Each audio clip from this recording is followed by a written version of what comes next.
It's hard to fathom that I am officially at my 4-year mark in the Air Force. Going into this, I thought I was going to do the full 20, but there's a word that pops into my mind every time I reassess whether or not my wife and I want to do the full 20, and that is sentiment. Something you need to understand is sentiments change over time, especially with the experience that you have, especially in the military. What's really good on my day ones? Welcome back to the channel.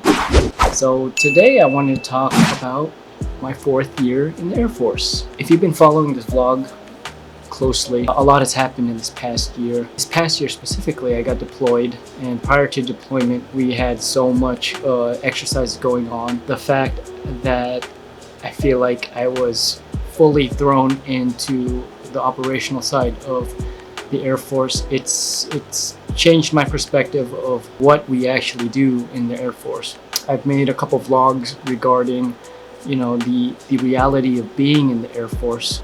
Link up here. And the reality of being in the Air Force is service and the fact that you may go to war.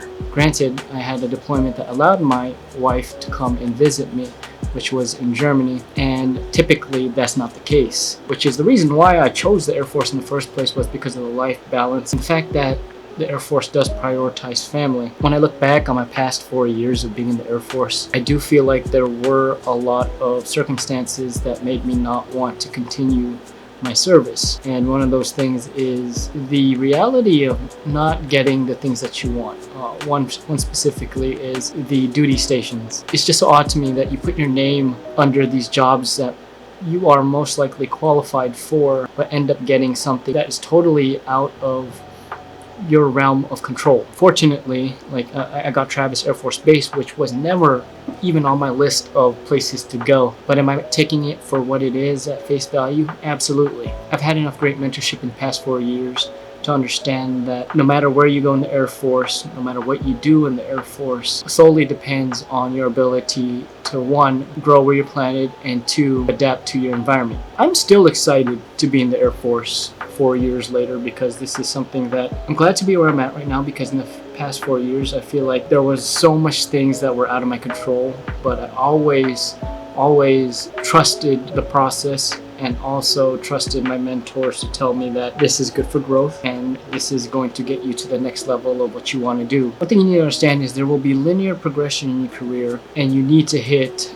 the markers of what you are doing within the ranks of which you are appointed. Yes, there were jobs I didn't want to do. Yes, there were times where I was more tired than I should have been. And yes, there were times where I felt like things were unfair. But that is also subjective and perspective of what I see is either good or bad for me. There were times where I thought something was bad, but turned out to be great. And there were times where I thought something was great, but turned out to be a letdown. Something you need to take in mind is the decisions that you make will always affect those who are surrounded by you, whether it be your spouse, family in general, or even the people that you lead. And that is what I am learning, is the more I'm in this, the more I do absolutely need to educate myself in the realm or duties which I am appointed, because sometimes the jobs that you're doing is hard.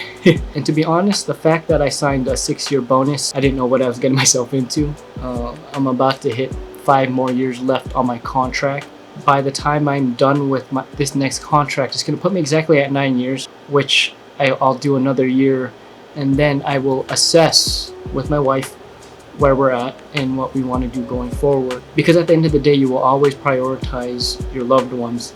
It's also up to your loved ones to be super supportive in what you do, so therefore you can excel. By the time I meet that 10-year mark, we're already looking at lieutenant colonel. And by the time I hit my 16-year mark, we're looking at colonel. These decisions that affect your outcome going forward shouldn't be taken too lightly. And it's because, hear me out, it could go 2 ways.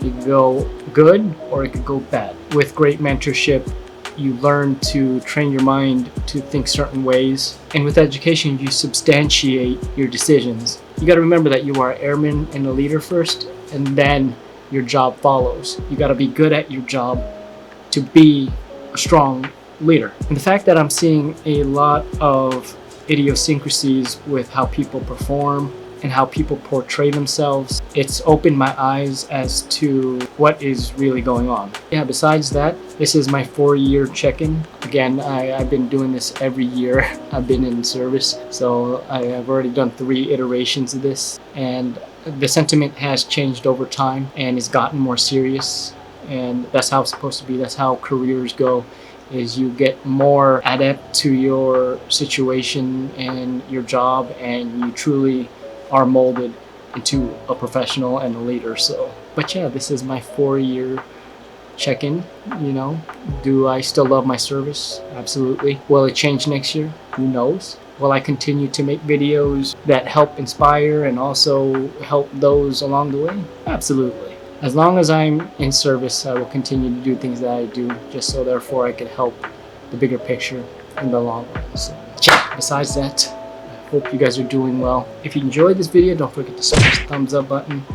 Don't forget to check out my other videos that I have. And yeah, I hope to see you guys in the next video I produce. I'll see you guys when that happens. Take care. Bye.